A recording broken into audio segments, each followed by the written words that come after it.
How does a church keep going without donations? How does civil advice keep going without fees?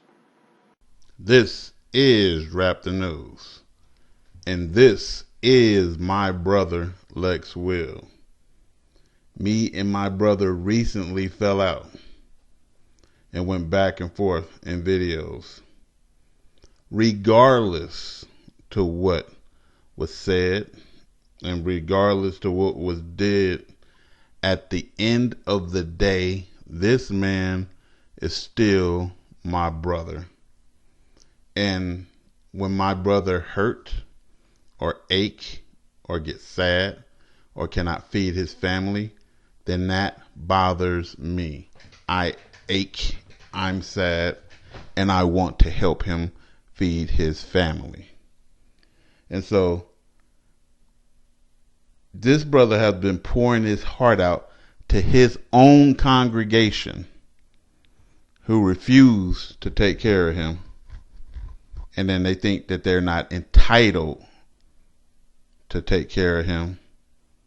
And today we're going to learn the truth about what's their entitlement concerning the Most High God of Israel and what's his entitlement concerning the Most High God of Israel, and why things have been going bad for us all is because we're not doing what we're supposed to be doing, as in taking care of our priest.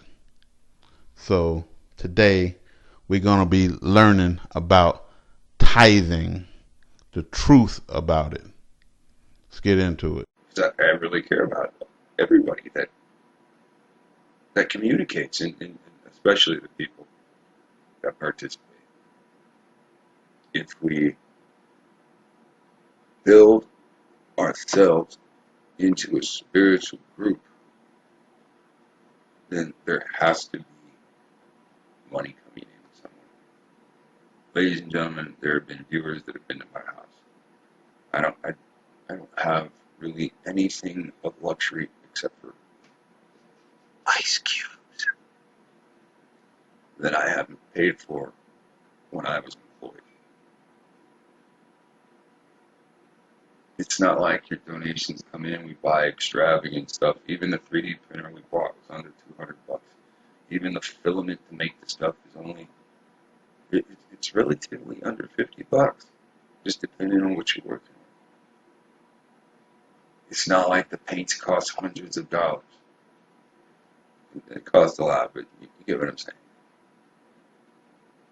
This can't be done without your help. You do everything in the mind that you're going to please everybody.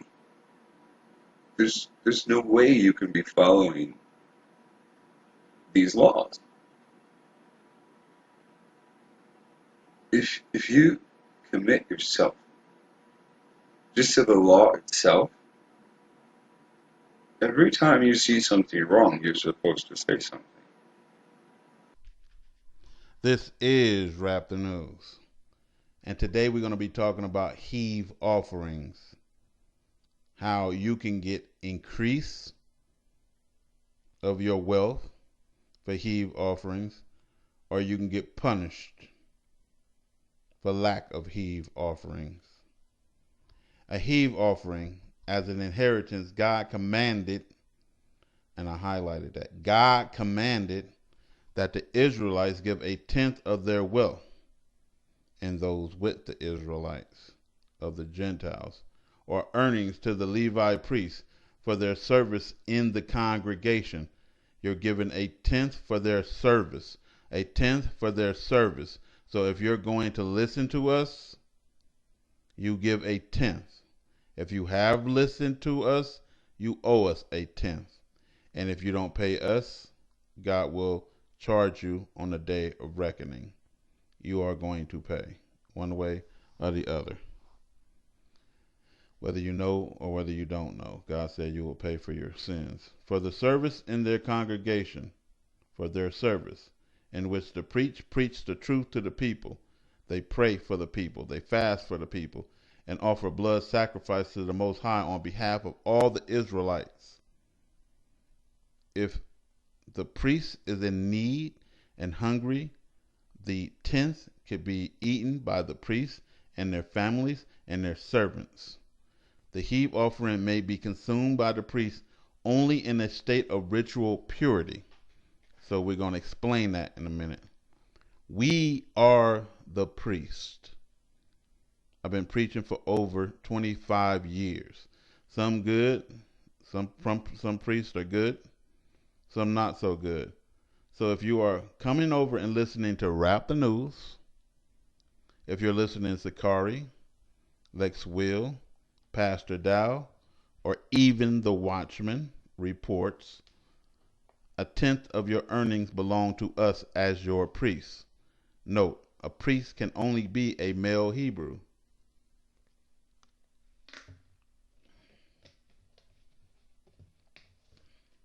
James 4:17. Therefore, whoever knows the right thing to do and fails to do it, for him is sin. So if God commanded that you give a tenth for what? For our services, and you don't do it, you pay for it. You either pay now or you're going to pay later. That's how it works. Let's find out. Deuteronomy 28:15. But it shall come to pass, if thou wilt not hearken unto the voice of thy Lord, to observe to do all his commandments and his statutes, which I command thee today, this day, write down now, that all these curses shall come upon thee and overtake thee. Cursed shalt thou be in the city, and cursed shalt thou be in the field, and cursed shalt thou be in the basket of thy store. So you screw your whole life up and all your wealth up because you don't want to hear God. People say, well, I'll just turn now so I don't hear exactly what you have to say, and then I don't have to do nothing. And God said, watch this, whether you know the law or not, you're still going to be made accountable for it. It's best to sit here and learn what the law is. You know, ignorance of the law, says this society, is no excuse. You're still going to pay for it. You don't get around the law. Genesis 4:2. And she bare his brother Abel. And what are we talking about again? A heave offering, which is the first fruits of your increase. But it shall come to pass, let's go. And she bare his brother Abel, and Abel was the keeper of the sheep. But Cain was the tiller of the ground. Even though Cain came out first, they mentioned Abel first. Why? We'll see why. And in the process of time, it came to pass that Cain brought of the first fruit of the ground an offering unto the Lord. So Cain did what God commanded. But watch this. And Abel, he also brought the first fruits, that's the firstlings of his flock, and of the fat thereof. And the Lord had respect unto Abel. So Abel is mentioned again first. And to his offering. But unto Cain and to his offering he had no respect. Why? They both gave something. So why wasn't Cain's offering respectable? Because God wants the best. If you're going to offer your God something, you give him the best. So if God commanded that you give 10%, 10% of your wealth could be like you got sheep, so you give 10% of that. You offer the best, fattest, nicest looking sheep without blemish to the Lord. And then so on and so forth, the next best one and the next best one. Every time you get an increase, you offer the best thereof. That is respectable to God. If you say, well, here go a chicken bone, it still got meat on it, nigga, you should be happy that I gave your black ass something. It's not respectable. That's how that works. Numbers 18:20. And the Lord spoke unto Aaron, thou shalt have no inheritance of the land. What do I mean? If you are a priest, you don't own anything in the land. You living off the love of God. That means that this shows that the priest trusts in God. He don't own anything, and he relies on the people to take care of him. Right? Thou shalt have no inheritance in the land, neither shalt thou have any part among them. So you ain't kicking it with the common folk. And I am thy part and thy inheritance. I'm enough for you, my servant, among the children of Israel. Exodus 4:14. And the anger of the Lord was kindled against Moses. And he said, Is not Aaron a Levite, your brother? And he a priest? I know that he can speak well because, that's the gift I gave him. And also, behold, he cometh forth to meet thee. And when he see thee, he will be glad in his heart. He love his brother. Just like I love you. He love his brother. When you ain't here, I miss you. You think I don't? I do. I check in just like I check in on Lex Will. He's like, oh, he's an enemy to you. I still check in on him to make sure he's okay. And I check in on Sakari. And I check in on Pastor Dow. I check in on the Watchman. I check up on the Gentiles. I check up on the Arabs. I check up on everybody. I check up from the neck up. Numbers 18:21. And behold, I have given the children of Levi all the tenth in Israel for an inheritance, for their service which they serve. So they gotta be up here preaching the message, right? Even the service of the tabernacle of the congregation. But the Levites shall do the service of the tabernacle of the congregation, and they shall bear their iniquity. It shall be a statute forever. It shall be a statute forever throughout your generations, that you give a tenth to the priests for their service. Forever.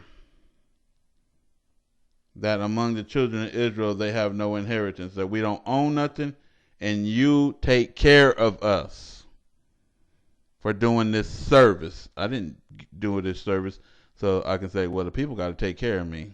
That ain't why I did the service. I did the service because it's who I am, and God put it in my heart. That's who I am. I'm going to do it regardless to whether you do right or you don't. Regardless to whether you give or you don't give. Regardless to whether you're obedient or not. So here it is again. Let's highlight that. You shall give a tenth for their service. It shall be a statute forever throughout their generations. Let's go back up to the top. Therefore, whoever knows the right thing to do and fails, it becomes sin to you. And what else? But it shall come to pass, if thou wilt not hearken unto the voice of the Lord thy God, to observe to do all his commandments and his statutes, which I command you this day, that all these curses is coming upon you and overtake you. That means you ain't going to stop bad things from happening to yourself. You're going to be cursed in the city. Wherever you go, you're going to get cursed until you do what's right by the Lord. He said, obey, observe to do all my commandments and statutes, which I'm commanding you to do right now. It shall be a statute, which he commanding you to do right now, forever throughout your generations. You can't get out of it. How you going to be righteous and you don't want, you scared to lose a couple of damn dollars? Stupid ass, man. Numbers 18:24. But the tithes of the children of Israel, which they offer as a heave offering unto the Lord, I have given to the Levites to inherit. That is their inheritance. How are you going to take the inheritance away from your priests? No, you come over here and you get fed. Don't you know we feed in your soul? Like the body need to be fed and the soul do. Most people's souls is starving.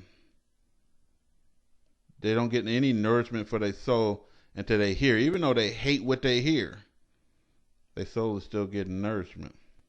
Not like it should, because they're doing it wrongfully. I have given it to the Levites to inherit. Therefore I have said unto them, among the children of Israel you shall have no inheritance. And the Lord spoke unto Moses, saying, Thus speak unto the Levites, and say unto them, When you take of the children of Israel the tithes which I have given you, I put it in their hearts to give you from them for your inheritance, for your service. Then you shall offer up a heave offering of it for the Lord, even a tenth part of the tithe. And this is your heave offering shall be reckoned unto you, as though it were the corn of the threshing floor, and as the fullness of the winepress, meaning that you get increase in your wealth for doing the commandments of God. Deuteronomy 28, number 1. All these blessings shall come and overtake you, and your cup is going to runneth over. Proverbs 3:9. Honor the Lord with thy substance. Remember Cain and Abel. And with the first fruits, meaning the best of all thine increase, so shall thy barns be filled with plenty. This is how you get increase, not by saving it in the bank like the devil and the world teaches you. And the presses shall burst out with new wine, just like it's saying here. It shall be reckoned unto you as though it were the corn of the threshing floor, and as the fullness of the winepress, bursting out full.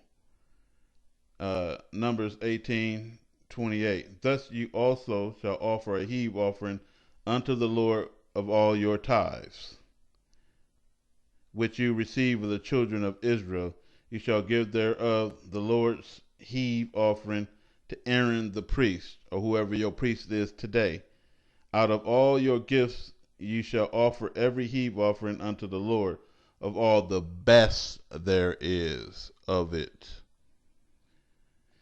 Again, it's the reason why he didn't accept Cain's shit, because you just offered.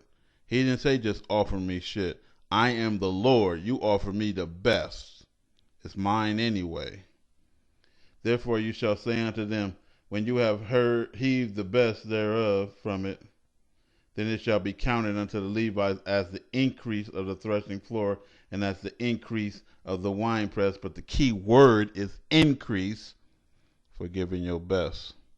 Decrease and unsatisfactory notice for just offering. That's not respected in the eyesight of God.